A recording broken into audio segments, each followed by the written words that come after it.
为什么石窟佛会存在于密林之中呢？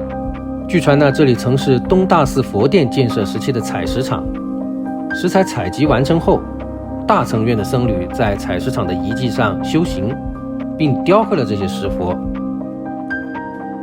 这座石窟呢，分为左右2个部分。右边的雕刻呢，是以地藏菩萨为中心的佛像。据说呢，是当时的采石匠在这里雕刻了这些石佛像。后来呢，这里也成为了信徒的修验场所。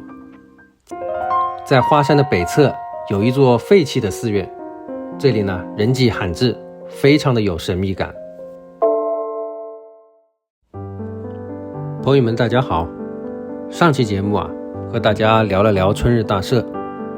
今天呢，我们继续沿着春日大社向这座神社后方的神山出发，带着大家到春日山原始林中去看一看。这片原始林被视为春日大社的神域，有着广阔的面积和茂密的树林。环绕着原始林有一条散步道，从南入口到若草山山顶，全长约7公里。步行的话，大约耗费3个小时左右。如果您是夏季来奈良旅行，我会非常推荐到这里面走一走。夏季原始林中绿树成荫，十分的凉爽，可以避开炎炎的烈日。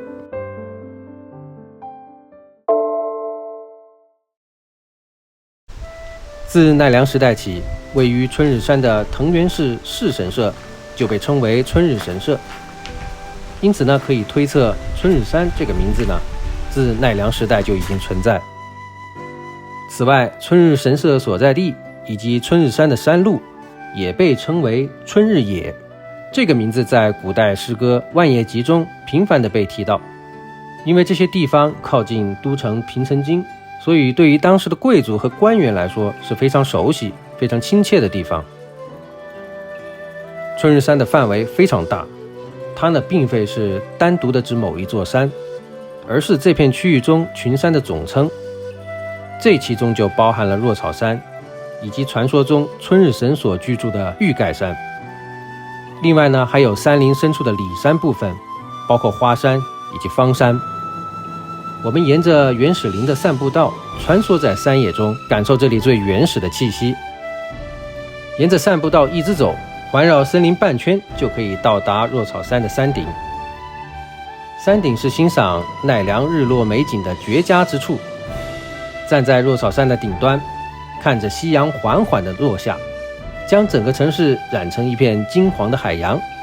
这种美景令人心旷神怡，时间在这一刻仿佛都已经停止。这座森林中保留了许多原始的植被，因为在公元841年，当时的天皇就下达了敕令，禁止在春日山进行狩猎和伐木。所以这个时间点可以看成春日山原始林的起源，并且因为是由藤原氏家族提出的请求，所以自那时起，春日山就开始被神山化。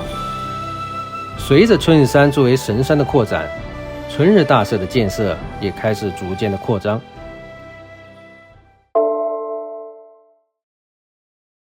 在日本的镰仓时代，春日山与新福寺和镰仓幕府之间的抗争有着密切的关系。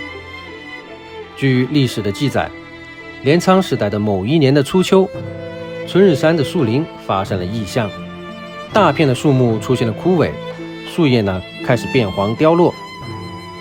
恰好当时镰仓幕府的地方官与新福寺之间因土地问题而爆发了抗争，于是坊间就流行了一种说法，春日大明神因为社会的动乱导致寺社的神事紊乱而深感悲痛，所以离开了春日山，回归了天界，因此山中的山木枯萎。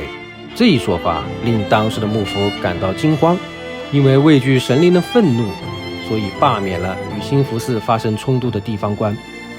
在这之后，春日山的树木又恢复了绿意。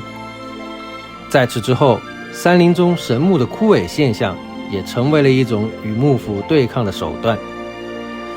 据记载，历史上还有多次神秘的火球事件，以及春日山鸣动的自然现象记录，这也被当时的人们解读为神灵的愤怒。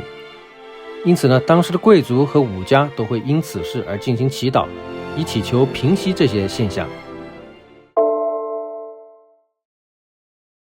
春日山里山的部分面积非常的大，其中一部分呢被称为花山。这个名字的来源，据说是因为东大寺和兴福寺的僧侣在这里采集寺庙祭祀用的花而得名。这种花又被称为佛前草。另外，兴福寺每年都会举行名为兴能的一种神事艺能，在每年的2月，在经堂举行的仪式上，被认为是神圣的木材也会从花山运送到寺庙中，用于全年的祭祀活动。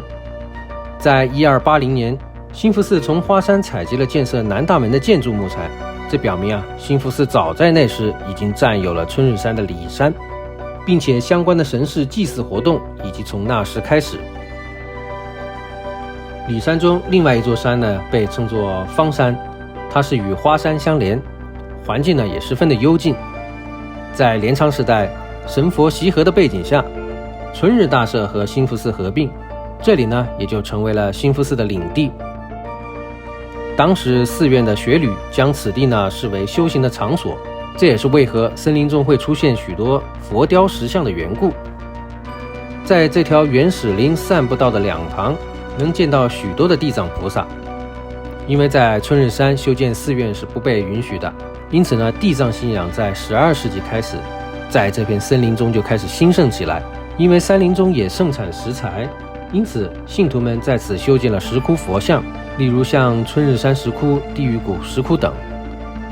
古代有一本绘卷呢，名为《春日全县宴祭会》，这本画册就描述了在公元1179年，受春日大明神之令，兴福寺的僧侣呢，在地狱谷进行地藏供养以拯救众生的故事，以及在春日山进行讲经的事迹。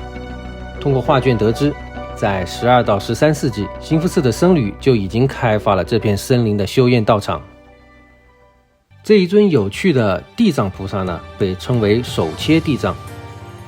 根据佛像的特征，认定其是镰仓时代的作品。这尊地藏菩萨有一道明显的裂痕，从颈部断裂开。据传这是在江户时代，有一名名为荒木右右卫门的剑客，为了在此试刀而将地藏石像斩断。这一片湖泊名为星池，这附近呢也被称作地狱谷。在室町时代，地狱谷呢是由奈良的大成院门迹进行管理。这附近主要种植了大片的杉木林，这里曾经是寺院和神社建设的木材来源地。到了江户时代，地狱谷继续作为大成院的山地使用。在明治时期，为了沿线村落耕地用水的需要，于是在地狱谷这里修建了这座新池，现在呢也作为森林防火的水源地使用。从南北朝时代开始，武家便开始支配这片森林。到了天文年代，筒井氏开始支配奈良，对春日山的花山也进行了控制。因为春日山原则上是禁止伐木，所以呢，木材的主要集中来源地呢，就是在花山这一片，导致这一片区域大片的树木被砍伐。据记载，历史上在此地伐木最多的人呢，是战国时代的大名丰臣秀吉，采伐树木的数量高达1万株之多。我们现在所在的地方呢，是春日山原始林中的春日山石窟佛。为什么石窟佛会存在于密林之中呢？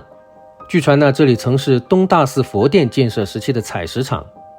石材采集完成后，大成院的僧侣在采石场的遗迹上修行，并雕刻了这些石佛。这座石窟呢，分为左右2个部分，右边的雕刻呢，是以地藏菩萨为中心的佛像，另一面呢，则雕刻了以大日如来为中心的佛像。佛像的正面记录了雕刻的年代为公元1155年，只不过是谁雕刻了这些佛像，现在已无从得知。在密林中能见到这样神圣的石窟佛像，是不是有一种神秘的感觉呢？这里呢是地狱谷石窟佛。视频中呢是第一次到这里的时候，还是头一年的冬季，奈良还下着雪。这里和春日山石窟佛一样，原本是东大寺建设时期的采石场。据说呢是当时的采石匠在这里雕刻了这些石佛像，后来呢这里也成为了信徒的修验场所。在1924年，这些石窟佛像呢被指定为国家史迹。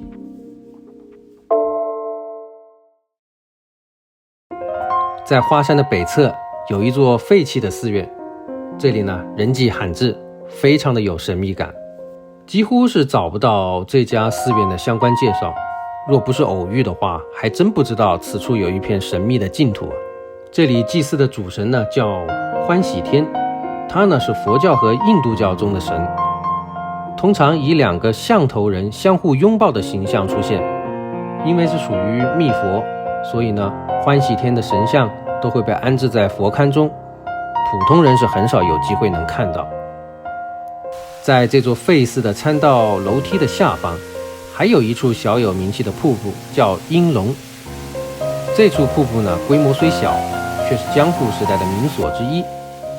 这条瀑布汇集了上游佐保川的水流，水流的声音在很远的地方就能清晰地听见。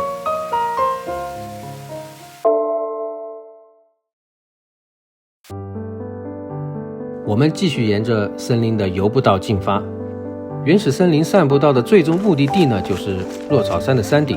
当走到这里的时候，会有一种豁然开朗的感觉，游人也会突然增多起来。这里是眺望奈良市区的最佳景观点。如果恰好是黄昏时刻来到这里，那么可以在这里欣赏到被称为关西地区最美日落的场景。除了日落之外，山顶呢还有成群的野生小鹿和游人们嬉戏互动。